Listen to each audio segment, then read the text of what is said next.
yourself in. These are the biggest songs in Apple Music right now. This is Chart Takeover with Demi Lovato.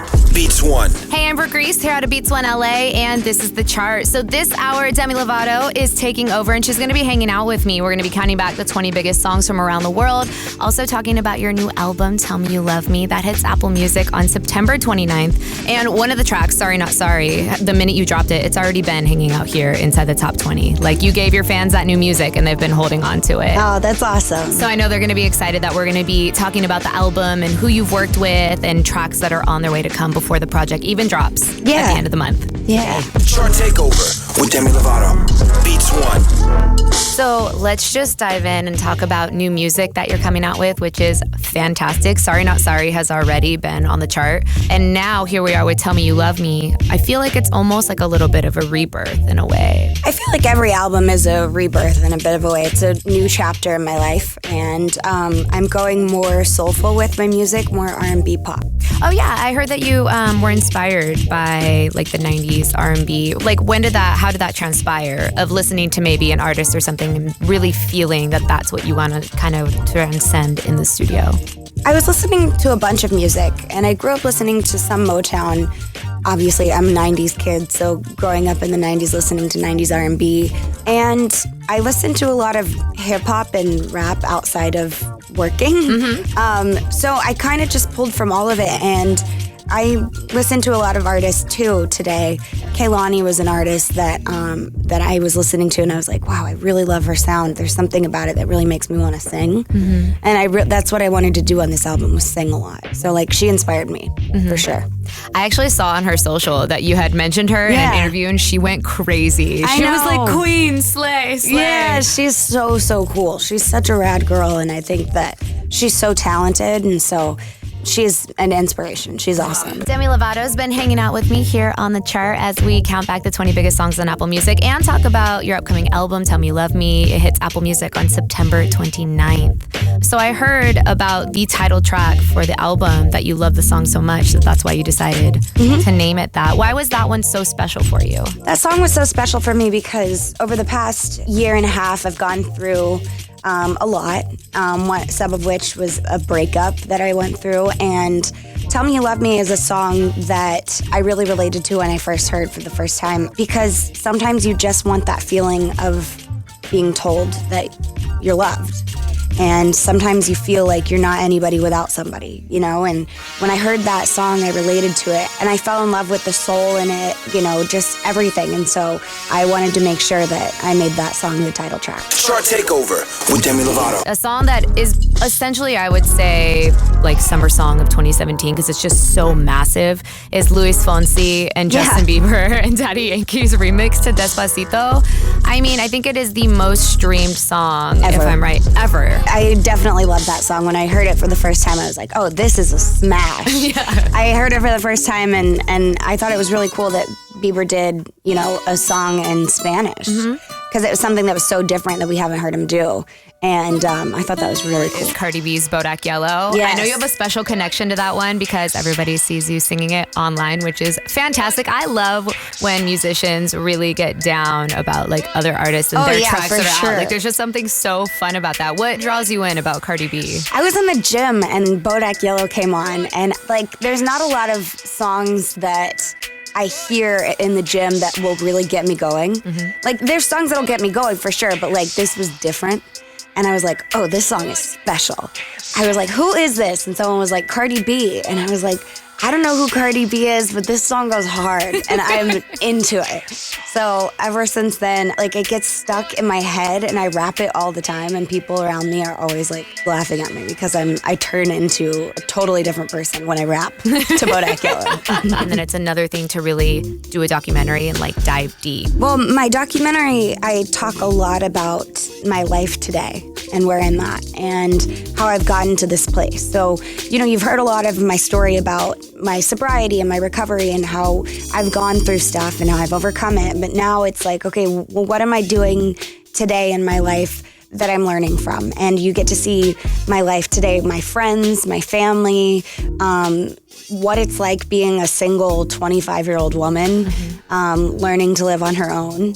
And also, you get to see my philanthropic work, the making of the album. So you get to see a lot about my life. I want my fans to have an inside look on what my life was like and hopefully drop some words of inspiration for them if they can relate to anything that I say, you know?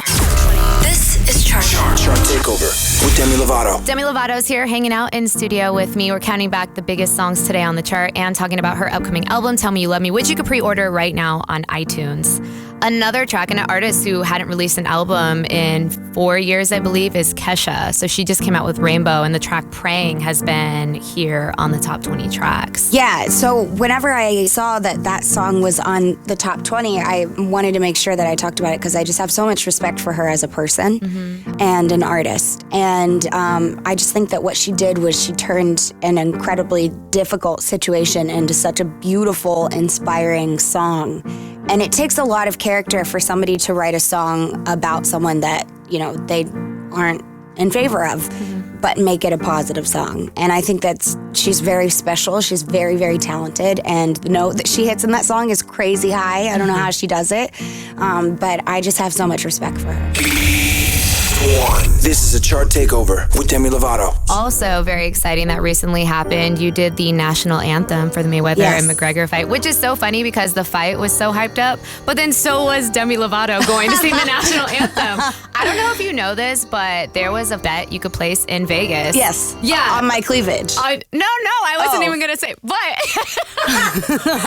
wait, maybe you have a better story. I didn't hear that. That's funny. All I know is there was like a bet placed on if I would show cleavage or not. That is so funny. Okay, so there were 2 bets that you could place on Demi Lovato about your cleavage, apparently, and then whether your song would go over a minute and like 54, or whatever. So you could place like if it would go under or if it would go over, which is hilarious. I was like, man, I don't know much about fighting, but I guess I would be like, place my bet on Demi. So Demi Lovato's here hanging out on the chart while we're counting down the 20 biggest tracks, and of course talking about your upcoming album, Tell Me You Love Me, which is I'm so excited for this album to come out. Thank you. Yeah, such a fan of your music. Speaking of, what was it like when your album Confident was nominated for a Grammy for Best Pop Vocal Album? I know that that's been a goal of yours, and you even put it out on Twitter into the universe, and then having that come into fruition, that had to have been such a surreal moment. It was incredible. I woke up and my manager was on the phone and told me, and I freaked out. I was so excited, and I couldn't believe it. And then whenever I was at the Grammys, I got to perform, and it was so surreal. It was like such an amazing day, and I'll never forget it. 2015 was a really big year for you. I mean, you released Confident, which got you your Grammy nomination. You created the Safe House Records with Nick Jonas. What is something that draws you to a musician or an artist that, you know, makes you be like, man, I kind of want to invest into this person, or maybe look into more of who they are? I think authenticity is the key.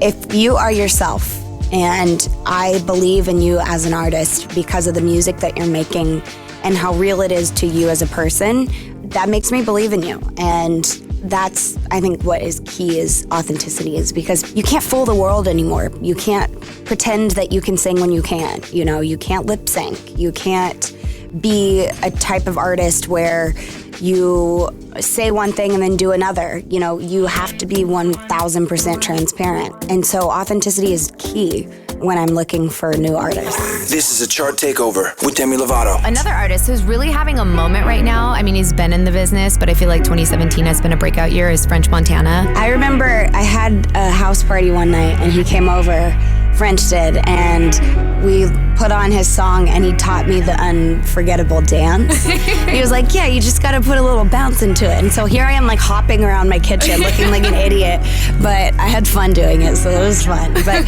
yeah, we like ended up becoming friends after that, and he's so dope, he's so cool. And like his family's awesome, everything. Oh my God, I don't even know what I would look like if I tried to do that dance. I feel like it'd be so embarrassing. I'm definitely embarrassed when I do it.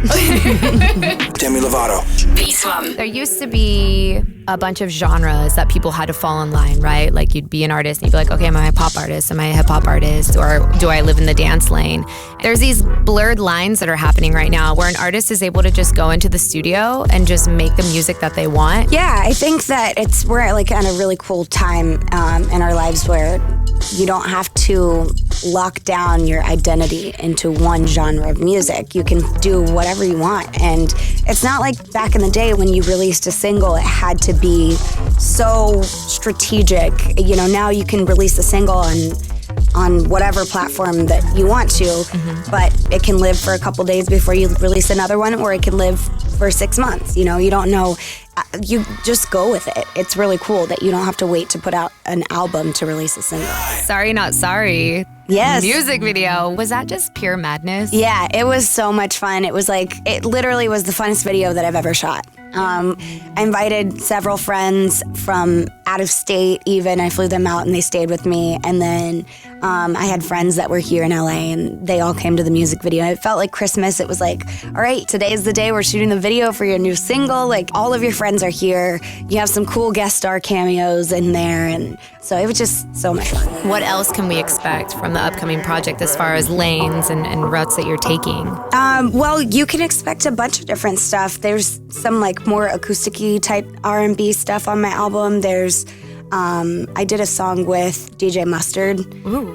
So that one's pretty dope. And then there's some up-tempo songs, and you'll be able to hear those as well. Another artist who is kind of insane when you look at the feature list on his project is DJ Khaled's Grateful album. Between he and Calvin Harris, they like nabbed everybody like in music right now. Yeah. But DJ Khaled with Rihanna and Bryson Tiller on Wild Thoughts, I know when I hear that song, like it just instantly takes me over. It's so good. I love DJ Khaled. I think that he's so cool, and he was really supportive of my song Sorry Not Sorry coming out.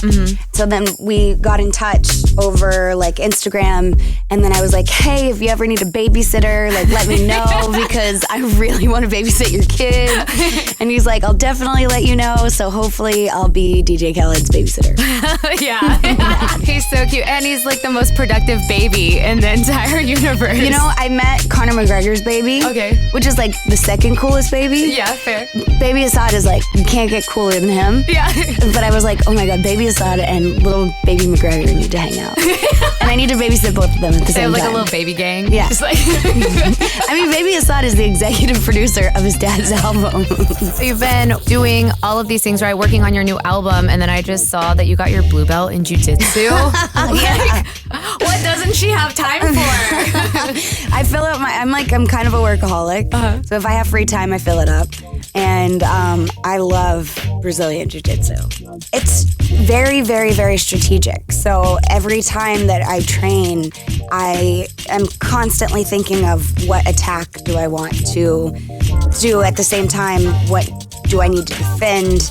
And it's really great self-defense. I feel like everybody can learn from Jiu-Jitsu, especially young women. And, women in general, I feel like it's really empowering and it really builds confidence. And I think it'd be great for a lot of people to learn. You know, you said you listen to a lot of hip hop outside of when you're working in the studio. What was it like linking with DJ Mustard? It was awesome. And like going in there, I didn't know what to expect. And originally I had heard a song that was written by this girl named Sarah Aarons, and she did it with a Mustard track. And I fell in love with the song. It's called Lonely. And we got a feature on it, which is really freaking dope. I don't know if I can say who it is yet, but it's a really sick song, and I fell in love with it. And so going into the studio and working with him on it was really cool. Beats One. You saw that on the list and you instantly were like, SZA. Yeah, What is it about SZA? I don't know. I think she's got a lot of soul in her voice too. And I love her music. I love her album. And this song too is so fun to sing to. I love it. I don't know. She's very special. I think that she's going to go far. Beats One. Chart Takeover with Demi Lovato. Man, it's been a minute since we've had some music, and just with Tell Me You Love Me and Sorry Not Sorry. And now there's another track, You Don't Do It For Me. What is this one gonna be like? You Don't Do It For Me is a song that actually has a double meaning. People think they know what it's about when they first listen to it. It actually has a double meaning, and I relate to it from a standpoint of actually not a breakup point of view. You Don't Do It For Me Anymore sounds like it would be a really harsh song for somebody. For me, I look at it as my song to my addiction with drugs and alcohol, and it just doesn't do it for me anymore, you know? So it's kind of cool when you listen to the song, you think that it means one thing, but then when you listen to it the second time, you realize it's so much deeper than that. This past hour, Demi Lovato has been hanging out with me here at Beats 1 LA, and I want to say thank you so much for not only taking the time, but talking music with me and talking to us about your brand new album. Hits Apple Music on September 29th. Of course, thank you for having me. It has to be really exciting to finally be putting out this new body of work. It's been 2 years since your last project, and I know fans are itching for more new music, and you've already put out a few songs, and I know you're probably excited to deliver that to your fans with all of the time and effort that you've put in the studio. I can't wait to tour these new songs. Oh my gosh. You know, I can't wait to be able to perform them on stage, so look out for that too. Oh my gosh, a tour, that's gonna be amazing. Especially because just seeing you sing live is everything. Man, them vocals. You talk about listening to artists and singing in the car, that's me, just singing. But I turn the music really loud so that way I don't hear myself.